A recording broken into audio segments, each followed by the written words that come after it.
오늘은 7월 둘째 주 주일입니다. 예, 주님의 이름으로 여러분들 한 분 한 분 환영하고 축복합니다. 날씨가 변화무쌍한 그런 계절을 우리가 지내고 있는데 특별히 여러분 드시는 음식 주의하시고 이 더위에 물을 좀 자주 드시면 건강하게 지낼 수 있으리라 봅니다. 여러분 모두의 삶에 하나님의 은혜 가운데 이 7, 8월을 잘 이겨낼 수 있기를 바랍니다. 우리 옆에 있는 분들하고 함께 인사하겠습니다. 잘 오셨습니다. 한 주간 수고 많으셨습니다. 한 번 더 하나님은 당신을 사랑하십니다. 우리는 1월 말부터 20회에 걸쳐서 히브리서 말씀을 살펴보았습니다. 히브리서 연속 설교라 이렇게 말할 수 있죠. 아마 말씀 감사 노트를 이용해서 꾸준히 말씀을 메모하신 분들은 그 메모만 쭉 읽어 보셔도 히브리서 전체 말씀을 잘 이해하실 수 있을 것입니다. 이제 오늘로써 히브리서 연속 설교 21번째로서 이제 마무리를 지으려고 합니다. 히브리서는 유대인 출신 그리스도인들을 위해서 기록이 되었습니다. 그러니까 유대인이지만 기독교로 개종한 사람들, 그들은 예수님을 이제 믿기로 작정하고 믿음으로 살아가는데, 근데 그것 때문에 심한 박해를 받았습니다. 때로는 가족에게 버림받기도 하고, 때로는 유대 공동체 속에서 이제 출교당하기도 하고, 때로는 경제적인 손해를 보기도 하고, 심지어 생명의 위협을 받기도 했습니다. 그러니까 그런 가운데서 그리스도인들의 신앙이 흔들리기도 했습니다. 차라리 예수 믿기 이전에 유대교로 돌아가는 게 낫지 않을까? 이런 생각들. 그래서 말씀으로 이제 위로해 주면서 권면을 해 주고 있습니다. 예수님이 누구신지를 분명히 알아야 된다.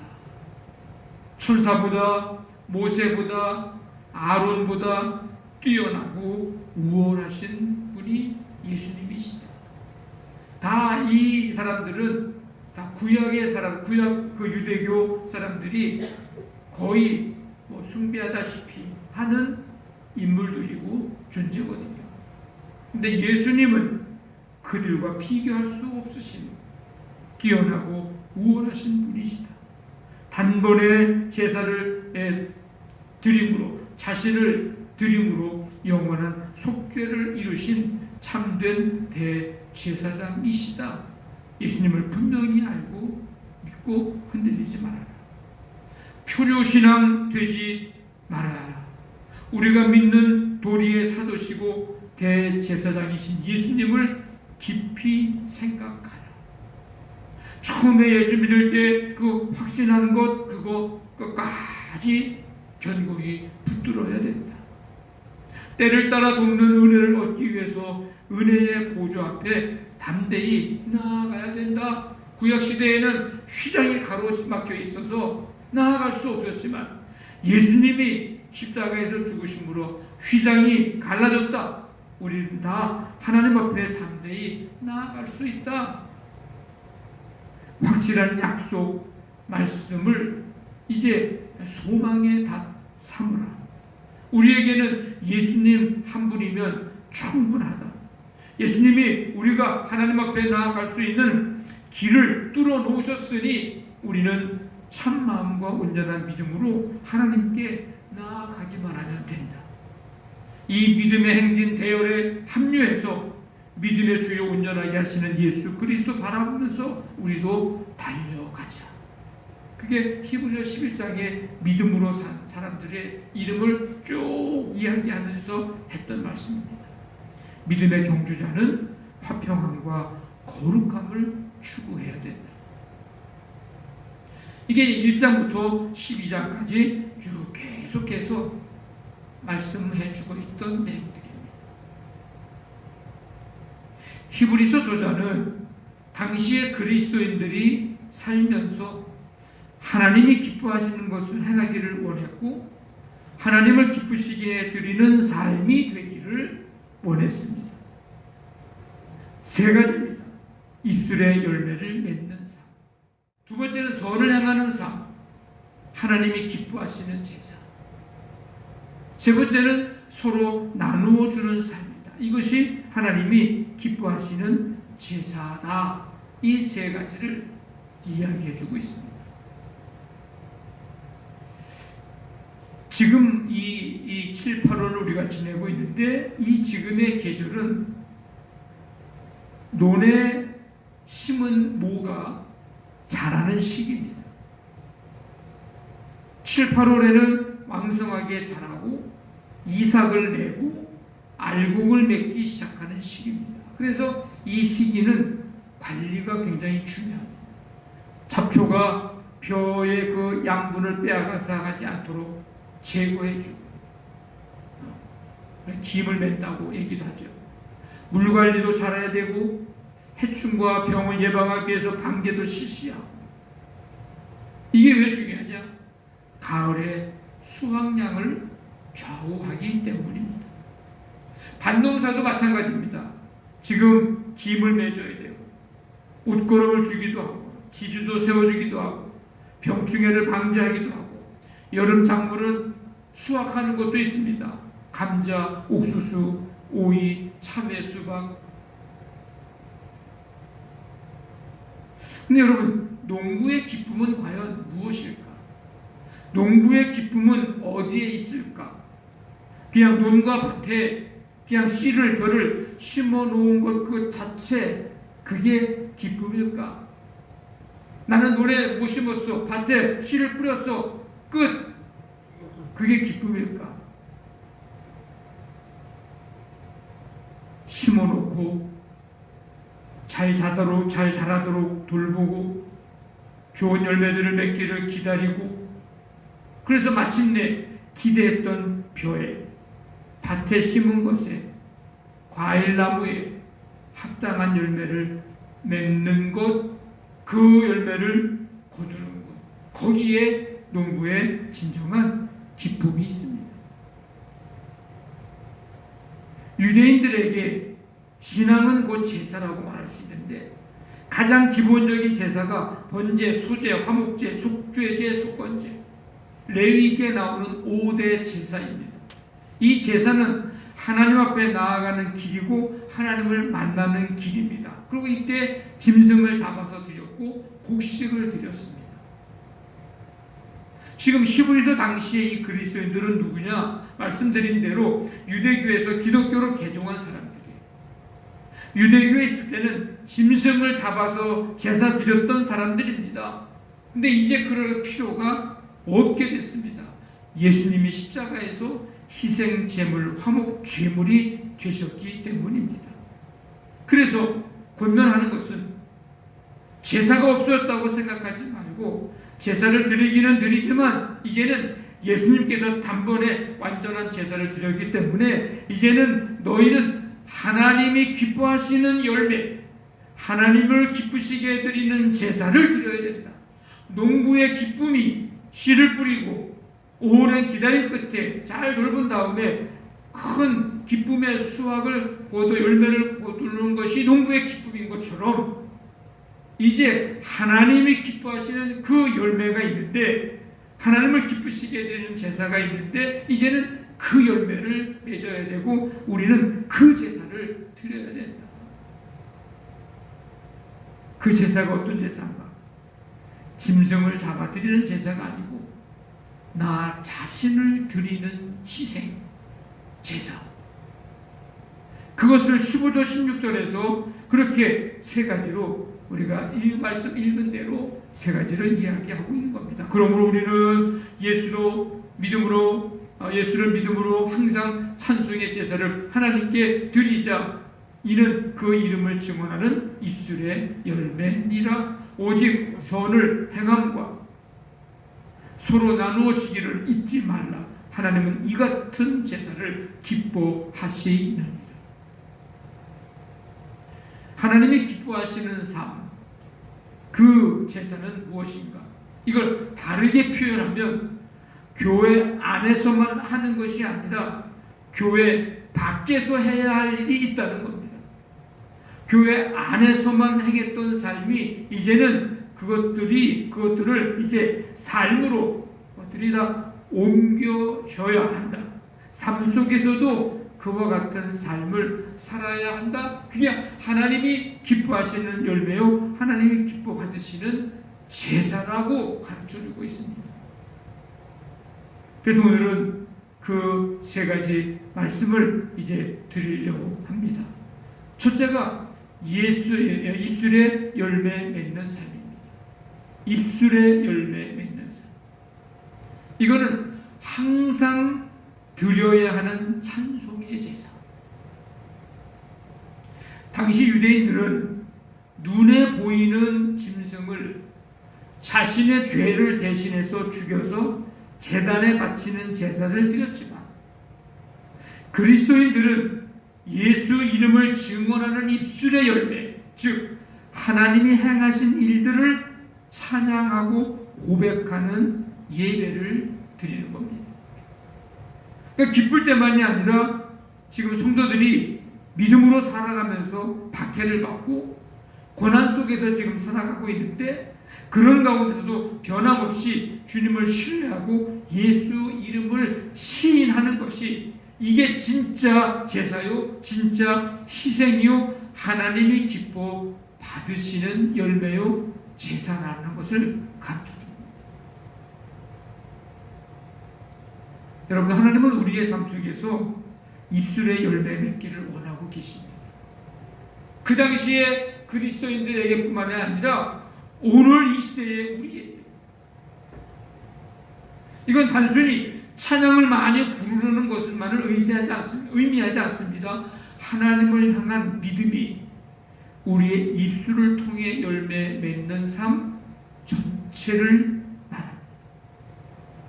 그래서 가장 기본은 우리가 살아가는 다양한 삶의 환경 속에서 찬송의 삶을 살아가는 겁니다. 말 그대로 찬송을 많이 부르는 거예요. 거기에 고백도 있고요, 선포도 있고요, 하나님을 인정하는 것도 있고요. 여러분, 찬송을 많이 부르시기를 바랍니다. 하나님의 기뻐 받으시는 열매입니다.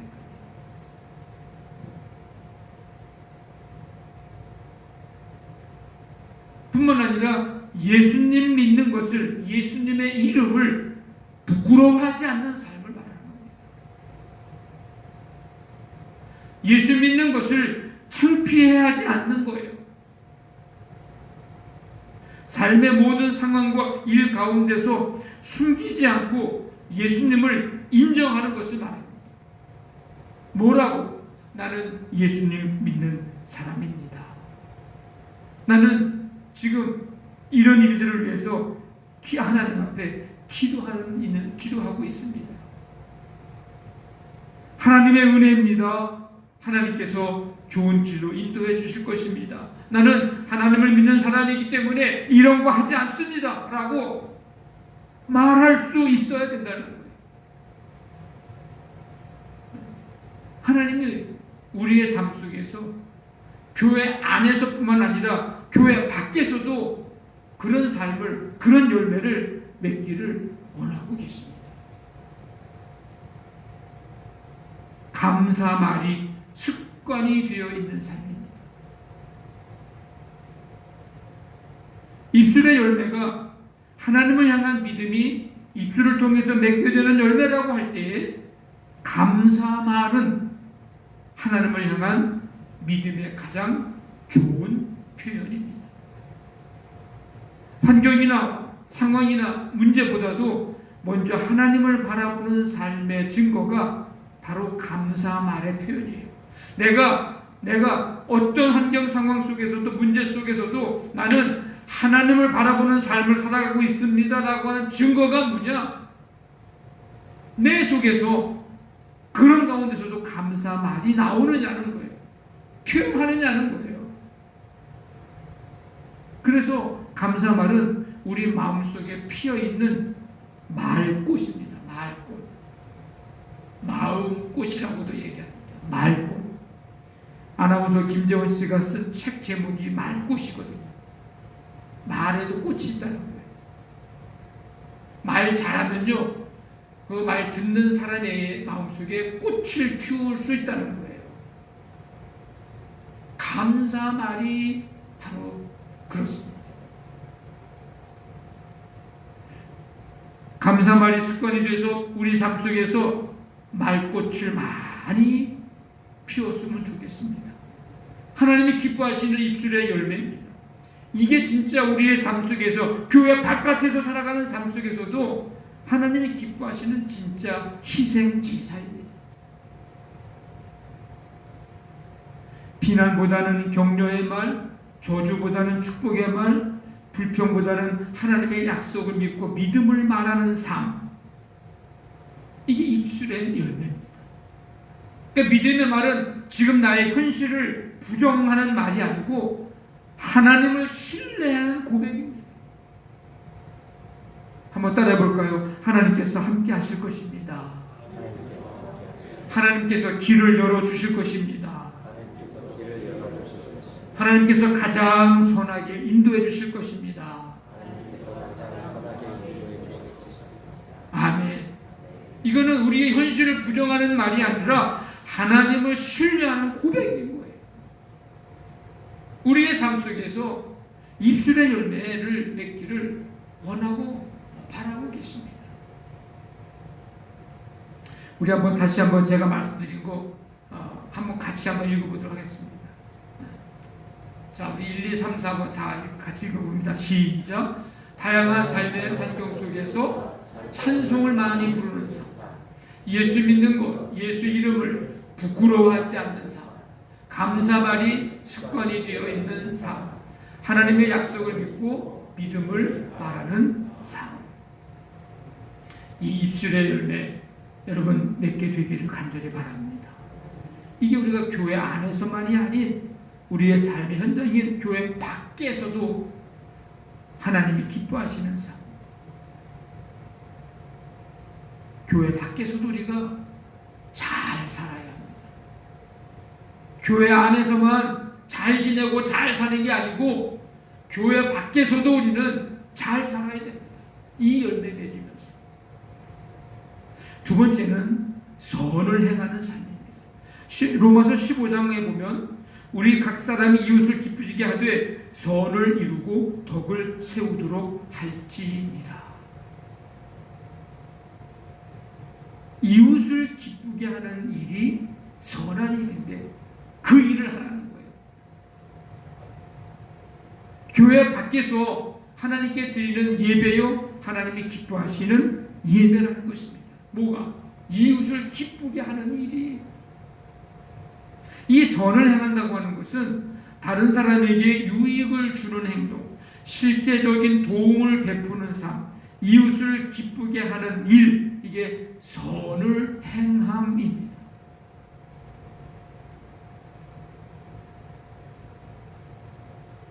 그렇다면 우리가 교회 밖에서 어떤 일을 어떻게 해야 할까? 아주 쉽지만 해야 하는 일이 있고요. 모두가 다 하고 살지만 우리는 그렇게 하지 말아야 할 일들이 있어요. 오늘 저는 세 가지를 말씀드리는데 첫째가 친절함입니다. 친절함. 이 친절함의 예.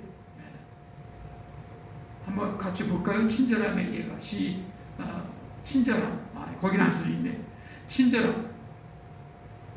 한번 따라해 볼까요? 먼저 밝게 인사하기. 네, 먼저 밝게 인사하기. 교회 안에서만 할렐루야, 뭐 아멘, 뭐 아무개 권사님, 집사님, 뭐 하면서 그냥 그렇게 그냥 인사하고 바깥에 나가서 이웃들에게는 그냥 무표정하고 뭐 관한 사람처럼 그냥 있고 그냥 뭐 인사도 없고 그냥 뭐 그렇게 지내는 게 아니고 이웃을 내가 존중하고 있고 내가 당신을 소중하게 여기고 있다라는 표현을 우리가 어떻게 표현할 건가? 이웃에게 밝게 인사하는 것이 바로 그 의미를 담고 표현하는 겁니다. 우리가 밝게 인사할 때 그 사람들에게 긍정적인 에너지를 주게 되고 우리가 따뜻한 사회를 만들어 가게 되고 이웃에게 아름다운 향기가 됩니다. 내가 뭐라고 티를 내지 않아도 그냥 먼저 밝게 인사하면 나로 인해서 그 사람에게 긍정적인 에너지가 또 따뜻한 사회가 되고 아름다운 향기를 내게 되는 거예요. 그래서 그 사람들이 여러분들을 보게 되면 24시간 붙어 있는 게 아니잖아요. 그냥 하루에 오고 가면서 한 번 만날까 안 만날까 할 수도 있는데 근데 여러분들을 보는 순간만큼은 좋은 거죠. 행복한 거죠. 기쁜 거죠. 그래서 다음에 또 만나고 싶은 사람, 인사하고 싶은 사람. 옆에 분하고 한번 연습을 좀 한번 해보겠습니다. 옆에 사람 쳐다보면서 한번 조용히 이렇게 미소를 한번 줘보는 거예요. 자, 한번 쳐다보면서 한번 조용히 미소를 한번 줘봅시다. 응?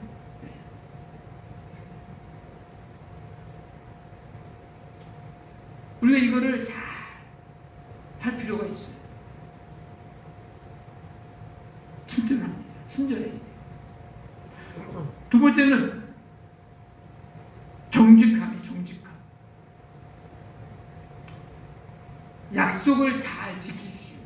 교인들하고의 약속 잘 지키는 거는 물론이거니와 이웃과의 약속도 잘 지키세요. 공공 질서도 좀 잘 지키세요. 동네에서 이웃들과 함께 지내면서 공공 질서도 잘 지키는 거예요. 휴지 버리지 말아야 될 뿐만 아니라 있으면 주고 담배꽁초 버리지 말아야 되고 있으면 주고 내가 있던 자리 깨끗하고 정리정돈 잘하고 교통 질서 잘 지키고 이웃과의 관계에서 함께 살면서 그런 것도 하나도 제대로 지키지 않으면서 뭐 예수 참 믿는다고 아무리 두드러대야 그들에게 선한 영향력을 줄 수 없어요. 별거 아니고 이지만 우리는 그리스도인이기 때문에 잘 지키는 일을 우리가 1시간 동안 여기서 예배 드리는 것만 하나님이 기뻐하시는 예배를 드리고 간다 라고 생각을 하지만 아니요, 삶 속에서 이런 일들을 잘 하는 게 하나님께서 기뻐 받으시는 예배고 제사고 열매를 맺게 되는 삶입니다. 그래서 우리는 교회 밖에서도 잘 살아야 돼요. 세 번째는 말조심입니다. 말조심. 교회 안에서도 말이 많아요. 말이 많아요. 뭐 100명이면 200명이면 뭐 1000명이면 입이 100개, 200개, 1000개라서 그냥 서라운드로 들린다고. 서라운드로. 교회 안에서도 험담하지 말아야 되고 비난하지 말아야 되고 나쁜 소식, 유익하지 않은 소문 퍼뜨리지 않고 옮기지 말아야 되고 불난 집에 부채질하지 말아야 되고 근데 교회 안에서만 그러는 게 아니라 교회 밖에서도 역시 마찬가지입니다. 이웃과 함께 지낼 때에 말 조심하셔야 돼요. 험담하지 말고 비난하지 말고 나쁜 소문 퍼뜨리지 말고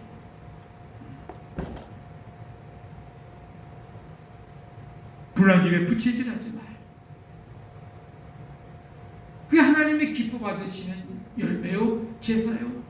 우리가 교회 밖에서도 우리가 잘 살아야 됩니다.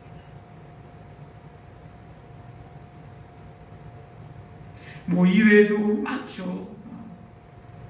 우리가 생각하고 하고자 한다면 얼마든지 많아. 그래서 성령님께 분명히 우리 그렇게 살고자 한다면 지혜를 주실 거예요. 마음을 주실 거라고.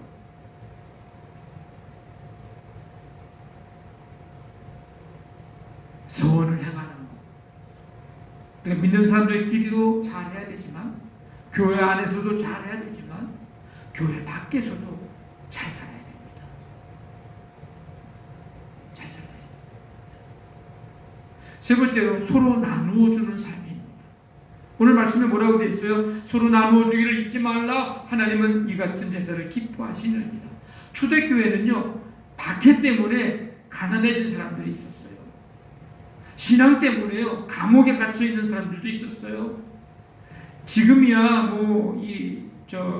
교도소에 들어가도 영치금 뭐 이렇게 주고 뭐 먹을 것도 우리가 보통 얘기하잖아요. 콩밥 먹는다고. 어쨌든 밥을 주잖아요, 먹을 거. 근데 이 당시는 밥이 제공이 되지 않고, 그래서 외부에서 음식을 주지 않으면 굶어 죽어야 돼. 재산 빼앗겨, 굶어 죽어. 그러니까 먹을 것을 나누어 주는 것과 그들을 돌봐준다고 하는 것은 이 하나님이 기뻐 받으시는 제사, 희생 제사다. 그런 사람들을 잘 좀 그들에게 나누어 주는 그런 삶을 살아야 된다. 그래서 오늘 말씀이 뭐라고 얘기했어요? 잊지 말라. 서로 나누어 주기를 잊지 말라고 얘기합니다.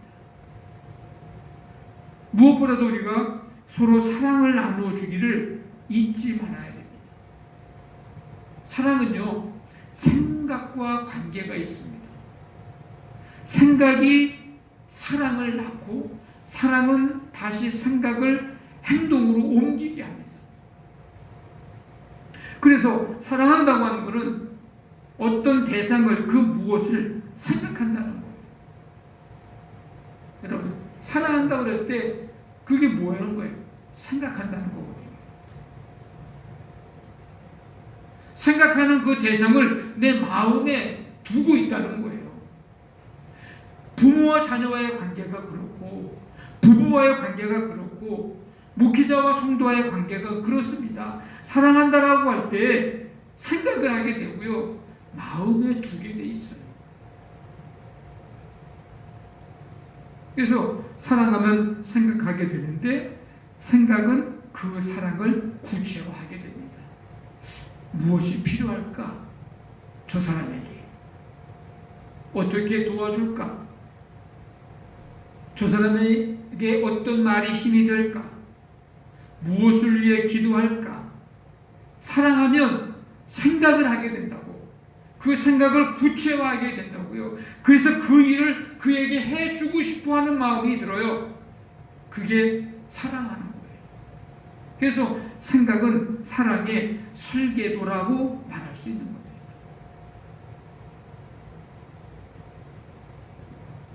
예수님도 무리를 보시고 배고플 텐데 생각을 하셨고, 그 생각이 오병이어의 기적이 됐고요. 병든 자를 보시고 얼마나 괴롭고 얼마나 힘들고 얼마나 아플 텐데, 고통스러울 텐데 생각을 하셨고, 그 생각이 가시던 발걸음을 멈추게 하셨고 병 고침의 기적이 되었고요. 목자 없는 양 같음을 보시면서 생각을 하셨고, 그 생각이 십자가의 사랑이 되었습니다. 사랑은요, 기억과 관계가 있습니다. 13장 1절에 손님 대접하기를 잊지 말라. 갇힌 자를 생각해라. 학대받는 자를 생각해라. 오늘 말씀에 서로 나누어 주기를 잊지 말라. 잊지 말라 생각해라. 잊지 말라 생각해라. 기억과 관계가 있습니다. 사랑은 기억하는 거예요. 생각하지 않으면 잊어버리게 되고요. 잊으면 사랑도 식어집니다. 그래서 사랑은 계속 상대를 마음에 두고 기억을 하는 거예요.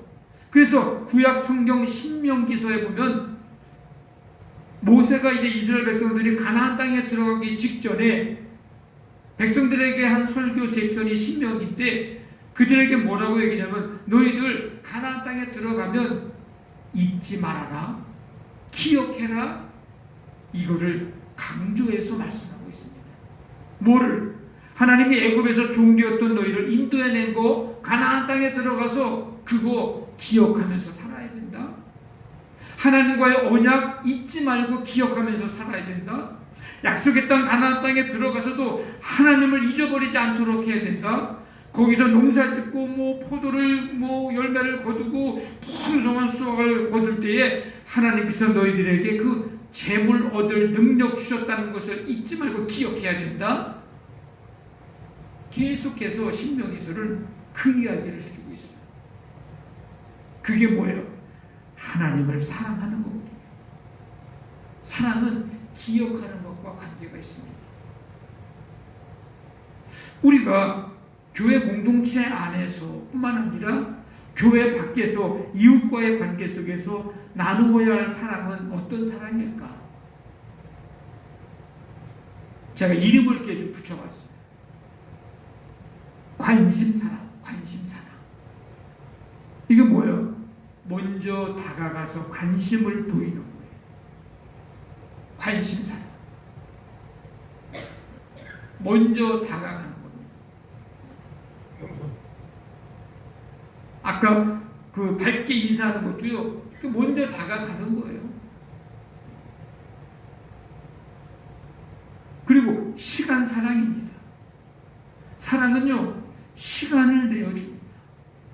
사랑하는 사람은요, 시간을 내요. 바빠요? 아니요. 바빠도 없는 시간도 만들어서 낸다고. 그게 사랑하는 거예요. 사람에게 해주는 아주 좋은 일이에요.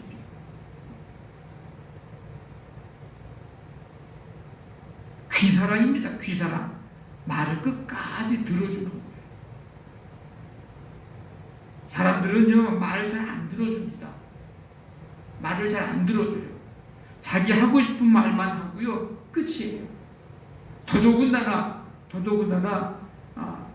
누구에게 이렇게 말할 대상이 별로 없는 사람들은 말을 자기 말만 하고 잘 안 들어주는 사람이 많아. 그래서 대화가 잘 안 되죠. 자기 말만 하고 안 들어주니까.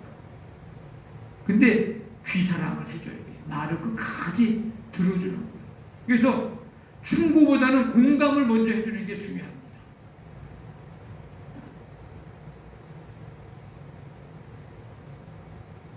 우리가 이웃들에게 충고를 많이 해주려고 하면 별로 좋아하지 않아요. 만나지 않아요. 얘기하고 싶은 마음이 없어요. 근데 공감을 해주면 함께 하고 싶거든요. 끝까지 말을 들어주는 거예요. 공감해주는 거예요. 별로 자기에 대해서, 자기 삶에 대해서, 자기 형편에 대해서 공감해주는 사람이요, 별로 없어요. 세상 사람은. 다 자기에게 들어달라고 그러지. 우리는 공감을 해주는 거예요. 공감. 귀사랑이에요. 기도사랑입니다. 이건 기도해주는 거죠. 그 이웃을 위해서 기도해주는 거예요. 우리 교회 안에서는요, 무엇보다도 이 기도사랑도 있어야 되고 말씀사랑도 있어야 돼요. 이게 소그룹은 하나님의 말씀으로 서로를 세워주는 일이에요. 그래서 함께 읽고 나누고 고백하고 얼마나 귀한 시간인지 모릅니다. 그리고 긍휼사랑입니다. 실수와 허물이 있는 사람을 정죄하지 않고 긍휼히 여기며 관용하는 거예요. 오늘 이 시대에는 가만히 보면 실수와 허물을 용납을 못해. 그냥 무슨 일이 있으면 바로 그냥 직격탄이에요. 바로 직격탄.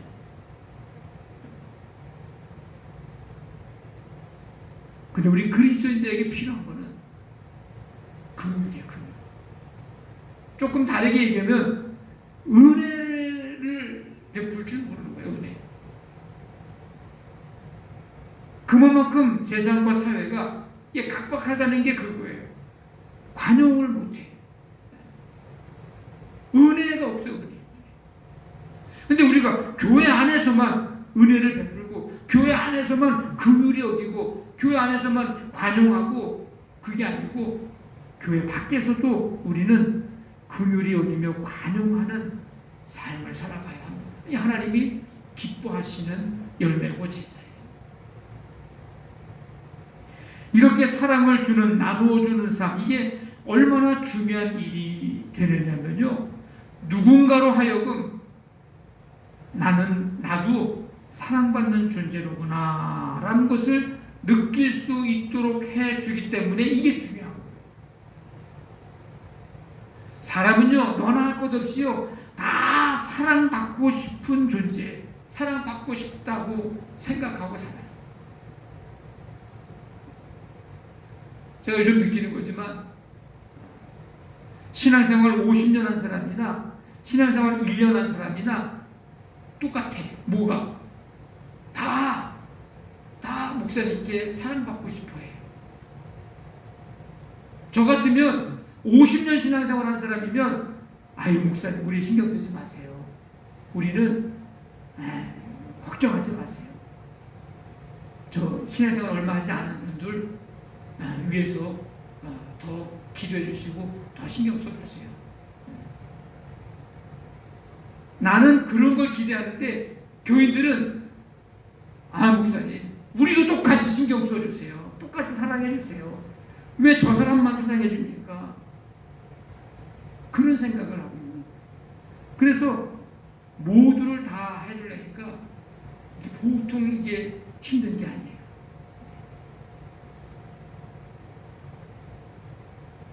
우리가 이웃에게 이런 사랑을 나눠주는 삶을 살아가면 그 누군가가 우리를 통해서 나도 사랑받는 존재로구나 라고 하는 것을 느낄 수 있다는 거예요.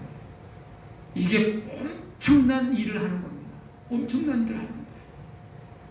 그리고 힘든 터널을 사랑 덕분에 지나가고 있고 고통을 사랑으로 견뎌낼 수 있겠구나라고 하는 것을 그 누군가가 우리가 나눠주는 그 사랑을 통해서 그거를 생각하면서 살아간다는 거예요. 세상은 힘든 일이 있고 그런 어두운 힘든 터널을 지나가고 있고 고통스럽고 그런데 누군가의 그 사랑 때문에 나도 이거 견뎌낼 수 있겠구나 라는 생각을 갖게 만든다는 거예요. 이게 보통 일이 아닙니다. 보통 일이. 뿐만 아니라 누군가로 하여금 어느 한 사람의 사랑 덕분에 힘겹고 어두운 터널을 지날 수 있었다고 지나온 삶을 돌아보면서 고백을 하게 한다는 겁니다. 그때 옆에 이웃에 아무개 누구 엄마 101호 그분 이름은 잘 몰라도 그 사람 때문에 그들의 사랑 때문에 내가 그때 힘들었는데 그때 힘든 시간을 내가 잘 견딜 수 있었어. 그의 그 위로의 한마디, 그의 그 긍휼의 한마디, 그 사랑의 한마디가 그때 나 힘들었는데 다 잘 견딜 수 있었어. 나는 고백을 하게 한다는 거예요. 이런 일에 쓰임받고 이런 일에 통로가 된다고 하는 것은 우리에게는 엄청난 영광이고 축복인 동시에 하나님이 기뻐하시는 희생제사 예배를 드리는 일이라는 것입니다. 성도 여러분, 우리가 교회 안에서도 잘 하시고 잘 살아야 합니다. 근데 교회 안에서만이 아니라 교회 밖에서도 잘 살아야 합니다. 우리 모두 교회 밖에서도 잘 살아가게 되시기를 주님의 이름으로 간절히 축원합니다. 아멘.